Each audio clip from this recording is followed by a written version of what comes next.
Excise and narcotics control APS ऐं DIG camp state team की गडियल कार्रवाई दौरान चेकिंग दौरान ट्रक में 15 kilo चरसत।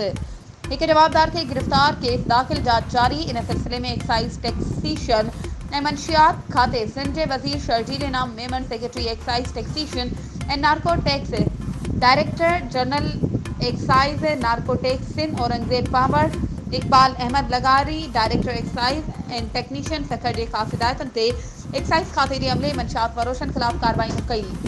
Excise and narcotics control APS Sukkur town ऐं DIU सखर टाउन की टीमन APS सखर के टाउन इंस्पेक्टर सैयद नूर अली शाह, ATO मोहम्मद यूनिस ढांडो की निगरानी हेठ शिकारपुर रोड सखर वेझो चेकिंग दौरान एक मजदार ट्रक के रोके तलाशी दौरान 15 किलोग्राम आला किस्म की चरसत करे एक जवाबदार मोहम्मद उस्मान पठान के गिरफ्तार करे वरतो।